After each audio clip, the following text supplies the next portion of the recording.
hello, and welcome to another episode of the Ball and All podcast. This is your weekly, but now daily basketball podcast because we are covering the Basketball Africa League. So we talk all things Basketball Africa League 2022. I will go into the playoffs. I'll probably do a playoff podcast during the rest days just to bring it out to talk about the NBA players, but really focused on our brothers, African brothers, doing their best in Cairo, and I'll be doing that throughout. My name is Mpho, so please do support me by following me on Twitter as well as subscribing to this YouTube channel, the Ball and All YouTube channel. Just click that subscribe button and go. So what I've been doing it from last year and also the start of this year, is doing a daily recap. And so this is the Nile Conference daily recap. We've got day 2 of the Nile Conference. Day 1 saw Zamalek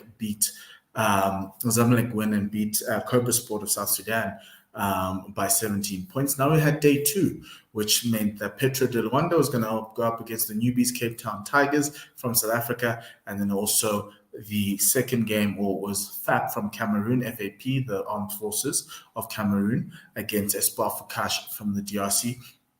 Let's do the first game. Espoir Fukash and FAP. That was the first game. It was an early game.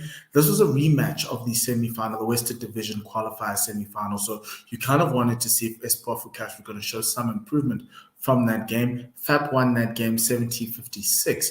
To go into the finals and get automatic qualification, while Espoir Fukash had to go through the third and fourth place playoff. It was an interesting game because Espoir Fukash in the first half ended up leading. They were very good defensively. They had stretches of defense where they forced, especially in the first quarter, where they forced turnovers from the turnovers from FAP. They had 8 turnovers in the first quarter. That's how good Espoir Fukash was. They went into the break at 41-40. And also they were being cheered on by Dikembe Mutombo, who was in Cairo supporting Espoir Fukash, his countryman from the DRC. Both teams really good defensively, really strong defensively. And this game swung on the 10-0 run to start off the third quarter from FAP, and they never turned back. Really good from there. Almeida scored 23 points. He started with 4-4, and he's the guy from FAP, the number 10. Really good shooter. They also had the what's his name? The number 00, Lamar, Deshaun Lamar, Mormon Deshaun Lamar, who got 16 points. He was out injured early in the third quarter, only played 16 minutes of the game, but he had done enough to give FAP what they needed. On the other side, Bobo Kasongo is a really good player from Espoir Fukash. He scored 14 points, and Fulangaga scored 12 points for Espoir Fukash. It just was a situation where there was that extra gear that FAP could find, and Espoir Fukash kind of felt like they reached their ceiling. I think they will fight for that 4th spot in the tournament, but it was just kind of like a baptism of fire for the newbies, one of them being Fukash, and they lost by 17 points in the end. Also taking care of your turnovers. You can't have 26 turnovers in a game.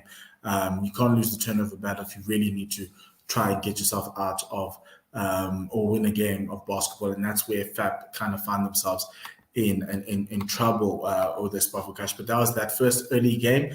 Really good to see. Hoping to see that defense from Espoir Fukash carry on through the tournament against the big teams. I think they might struggle, but maybe against Cobra Sport they might just end up winning. And I think I'll talk about those 3 newbies at the end of the show and what I think their prospects will be. Second game, another newbie, Cape Town Tigers from South Africa, going up against the juggernaut that is Petro de Luanda. Golf in class, golf in quality, golf in historical accolades. Because obviously Cape Town Tigers are a new basketball side coming out of South Africa. They qualified through the East, but you also have Petro de Luanda, who are at the top of basketball in Africa, really strong. And you saw that. You wanted to see where Cape Town Tigers was going to be, and it just didn't happen. It was a wire-to-wire win for Petro de Luanda. They were really good. This was the largest deficit, 29 points, in BAL 2022, the Basketball Africa League 2022. They also had 58 rebounds. That's the most of the season. Of those 58 rebounds, it was 24 versus 14 on the offensive glass. You can't let go of the offensive glass, but they couldn't handle the size of the the physicality of the Angolans. The Cape Town Tigers was really tough for them. Olympia Cipriano was just dominating inside there. But the thing that kind of killed the game for Cape Town Tigers was their perimeter defense. They couldn't handle the Angolans. Petro de Luanda, Carlos Moraes scored 23 points. He was 5 for 11 from 3. He was really good. Obviously, Cipriano scored 12 points. And Chinde Dindao, really, I love Dindao. Young, shortish to basketball standards. Point guard, and he just got himself in very good places. The turnover battle, the South Africans lost. They also lost the second chance points battle, which means those offensive rebounds, 21-17. So there was a 7 differential between the offensive rebounds, but that 7 extra offensive rebounds gave Petro de Luanda 23 points to 7. So there was a 16-point differential between those two, between 7 offensive rebounds, which kind of tells me that that's something that Cape Town Tigers need to work on top of the movement and the defense. The thing that Cape Town Tigers didn't have was Billy Preston Jr. as well Joel Artis, who were the former NBA stars on the side. They are in health and safety protocol. So that also kind of gives you an inkling that maybe this could have been a closer match had those guys been there, because Billy Preston Jr. in the qualifiers was really good for Cape Town Tigers. I think he was their top scorer. Evans Gamampano tried well. He was there. He did really well. Nick Kabongo really came through. I think Gosnati Sibanyoni with 10 points, as well as Ben Meinberg with 10 points. So they were a really good side. It's just that I think they were just short-handed, and you had some bench players who would normally be on the bench coming through as a starter, and that was just a little bit of a mismatch. But it was a mismatch across the board for Cape Town Tigers. It'll be interesting to see how long Billy Preston Jr. and Joel Artis will be in the health and safety protocols, because they really do need them. They really, really do need them, because they got some games coming up. So let's just look at the fixtures.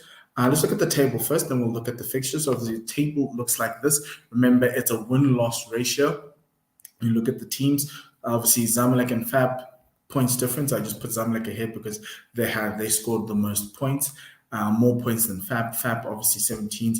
And so too at the bottom, Kerberspor, Espoir-Fukash, Cape Town Tigers, the newbies as we expected. Petro de Luanda at the top. And it's probably, Cape Town Tigers need to try and provide themselves with a little bit more, but a negative 29 points difference is going to be tough unless if you win like the games against Espoir-Fukash and Kerberspor, because I think 2 wins might just get you into that. And yeah, so I think that's where it is. But yeah, let's talk about the couple of fixtures coming up. The fixtures coming up is going to decrease this banner here. The fixtures coming up, you've got Petro de Luanda against Kerberspor tomorrow, the early game. That's going to be quite interesting to see how Kerberspor, with their length and size, come up against this Petro de Luanda side. I think they're a better defensive side than the Cape Town Tigers. Then the Cape Town Tigers in the late game, it's 10 p.m. South African time, will be taking on Zamalek. And the defending champions. So it's not going to be easy for the Cape Town Tigers to start with the team that finished third and then go against the defending champions. But they're going to have to front up. They're going to have to come through. It will be a golfing class, but maybe they can pip one. You never know. Sport is a funny thing to consider. But the interesting thing for me, and let's talk about those 3 newbies. We'll just put the table up so you know who they are. Kerberspor, Espoir-Fukash, and Cape Town Tigers.